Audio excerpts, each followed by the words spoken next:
Stock x ray, इसमें हम बात करेंगे आज टाटा केमिकल के बारे में। टाटा केमिकल, देखिए बहुत सारे दर्शक ने ये ट्रेडिंग में भी पैसा बनाया, थोड़ा मिड टर्म में भी पैसा बनाया, शॉर्ट टर्म में फिर ऊपर जाकर ये नीचे भी आ गया। अब लोग ये पूछना चाह रहे हैं कि इसमें पैसा लगाएं या नहीं लगाएं, या जो थोड़ा बहुत ऊपर के लेवल पर लिया है कि एवरेजिंग करें या नहीं करें। इसका थोड़ा सा समझ लेते हैं। पहले तो स्टॉक परफॉर्मेंस से शुरू करते हैं। मार्च 2024 में शेयर ने करीब 1349 रुपए का अपना ऑल टाइम हाई बनाया था। उसकी भी वजह जानेंगे, बात करेंगे। लेकिन शेयर अपने टॉप से करीब 32% अब नीचे चल रहा है। शेयर का हाल का लो, जो अभी हाल फिलहाल में जब मार्केट फरवरी से अप्रैल में काफ़ी ख़राब हुआ था, उस समय पर जो लो बनाया था इसने 756 रुपये का बनाया था। तो वहाँ से तो ऊपर आ चुका है करीब करीब 20%। लेकिन अपने जो टॉप है 1349 रुपये से, वहाँ से अभी भी 32% नीचे है। शेयर चल क्यों नहीं पा रहा है? देखिए, शेयर ना चलने की वजह थोड़ी सी हो गई है कि एक तो कंपनी सोडा ऐश बिजनेस में है, जहाँ पर कि जो बेचती है माल सोडा ऐश, वो 25% कीमतें उसकी नीचे आ चुकी हैं। हालांकि अब थोड़ी थोड़ी कीमतें रिकवर हो रही हैं, तो अभी उसका जो इम्पैक्ट होगा वो कंपनी के जब तक फाइनेंशियल्स में नहीं दिखेगा, जब तक शायद स्ट्रीट वेट कर रही है कि जब ही शेयर को देखेंगे। सोडा ऐश की डिमांड में कमी देखने के लिए मिली थी, जिसकी वजह से पिछले साल 25% कीमतें गिर गई थी। सप्लाई वर्ल्ड लेवल पे करीब 9% बढ़ गई थी, जिसकी वजह से प्राइसेस नीचे आ गई थी। डिमांड थोड़ी सी घटी थी। चीन और भारत को छोड़कर ज़्यादातर देशों से सोडा ऐश की डिमांड थोड़ी कम हो गई थी। टैरिफ के चलते भी अब डिमांड पर असर देखने के लिए मिल रहा है। तो लेकिन चाइना और इंडिया, ये दो मेजर कंट्री हैं जहां पर की कंपनी की ग्रोथ बनी हुई है। ये सबसे इंपॉर्टेंट है।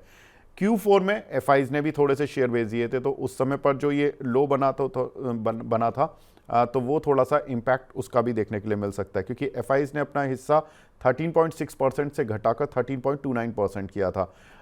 अमेरिका में कंपनी को थोड़ी प्रॉब्लम आ रही है, क्योंकि वहां पर रियलाइजेशन इनका काफ़ी घट गया, मार्जिन्स भी काफ़ी घट गए, जिसकी वजह से ओवरऑल जो बिजनेस है वहां पर उतना ग्रोथ नहीं मिल पा रही है।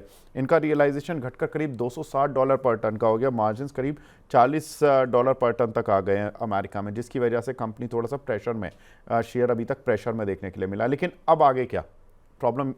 अच्छी चीज़ यही होती है कि जब हम मार्केट में बैठते हैं तो फॉरवर्ड लुकिंग सोचते हैं। तो फॉरवर्ड लुकिंग क्या है, ट्रिगर्स क्या है? देखिए, Q4 से कंपनी के मार्जिन्स में रिकवरी के संकेत दिखने लगे थे। मैनेजमेंट ने कहा कि हमें ग्रीन शूज दिख रहे हैं कि यहाँ पर मार्जिन्स रिकवर हो रहे हैं।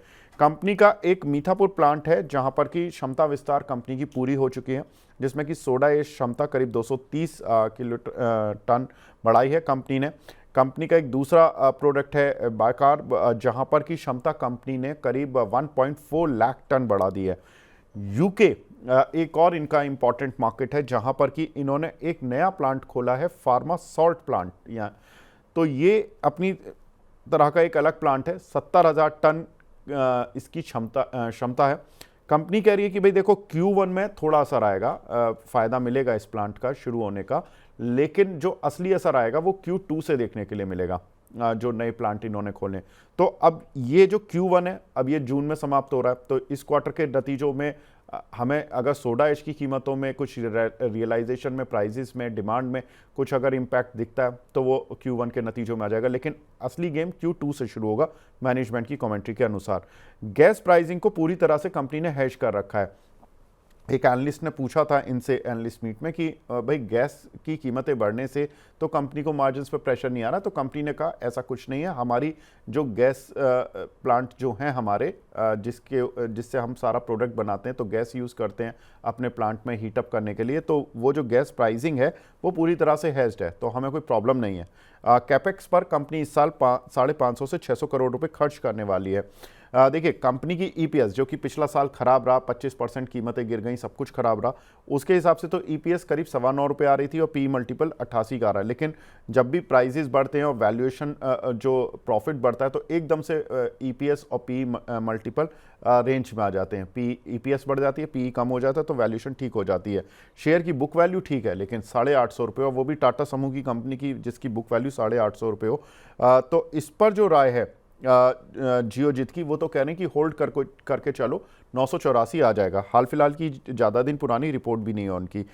लेकिन मैं ब्रिजेश सर से समझ लेता हूँ। सर, ये तो F&O का भी शेयर है, टेक्निकल भी आप इसको अच्छे से देख सकते हैं। सर, दोनों वाइज बता दीजिए ये कैसा डेटा बन रहा है इस काउंटर का, और ये mid term to long term ये कहाँ तक जा सकता है, कैसे चल सकता है ये?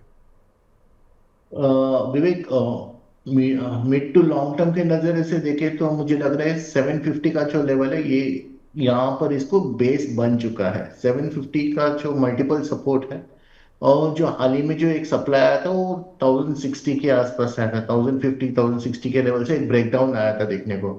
फिलहाल ये चार्ट के नजरिए से फिलहाल ये डाउन ट्रेंड में है। वीकली टाइम फ्रेम में मैं चार्ट का एनालिसिस कर रहा हूँ। वीकली में डाउन ट्रेंड है, और हाल ही में जो एक जो मूव आया उसको हम पुल बैक के नजरिए से देखेंगे। जो ट्रिगर्स की एग्जैक्टली अगर बात करें तो मेरे पास प्रिसाइज लेवल है 960।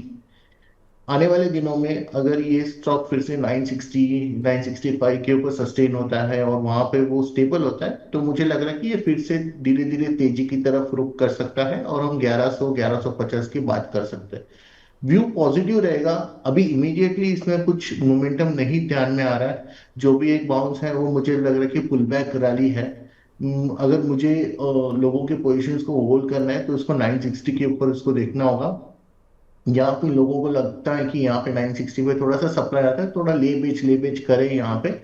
और जो लॉन्ग टर्म के जो नजरिए से उसका तो काफी क्लियर है, 750 का बेस है, वो अगर बेस टूटता है तो ही आपका पोजिशनल वाले जो कॉल्स है उसको आपको निकालना है। और जिनके पोजिशन ऑलरेडी है और ये सस्टेन कर जाता है 960 965 के ऊपर, तो मुझे ये भी लगता है कि यहाँ से आप वहां पे पोजिशन और बढ़ा भी सकते हो। फिर आप ओके। ट्रेंड के साथ चलोगे और फिर इसको 1100 1150 तक का एक अपॉर्चुनिटी इसमें फिलहाल। इससे एग्रेसिव मूव फिलहाल मुझे नहीं लग रहा, बट यस, वहां पे एक मोमेंटम आपको देखने को मिल सकता है। पोजिशंस को होल्ड करें, 970 का 960 का वेट करें, 60 के ऊपर आप थोड़ा और एग्रेसिव बन जाए। ठीक है, तो 960 पहला टारगेट जो ट्रेडर लोग हैं उनके लिए 960, 960 के आसपास आता है, नीचे मिलता है, फिर खरीद के 960 का वेट कर सकते हैं। तो इस तरह से आप ट्रेड कर सकते हैं। लेकिन अगर आप इन्वेस्टर हैं, मिड टर्म के लिए रखना चाहते हैं इस काउंटर को, तो 960 अगर पार करेगा तब इसमें असली मूव बनेगा, और फिर ये काउंटर करीब 1150 तक जा सकता है। लेकिन जो इन्वेस्टर हैं जो 1150 रुपये तक के लिए इसमें एंट्री कर रहे हैं, तो वो 750 का एक ध्यान में रखें कि 750 का एक ब्रॉडर लेवल है जहां पर कि आपको स्टॉप लॉस रखना है। लेकिन वो थोड़ा दूर हो जाएगा। लेकिन बात ये कि जब भी नीचे आता है तो वो 750 का एक बेस है, आप उसको बेस मानते हुए एवरेज आउट भी कर सकते हो। तो ये एक अपॉर्चुनिटी है टाटा केमिकल में ट्रेड करने की कि 750 से 960 ये एक रेंज है। जब 960 तोड़ेगा तो और ऊपर चलेगा, फिर ट्रेलिंग स्टॉप लॉस ले लेंगे, और नहीं तो ये काउंटर अब चलने के लिए तैयार हो रहा है 1150 तक की टारगेट के लिए। तो ये थोड़ा एक टाटा केमिकल पर व्यू मिला, और काउंटर क्यों नहीं चल पा रहा, क्या योजना है, क्या कंपनी काम कर चुकी है, इन सभी मुद्दों पर बात हुई है।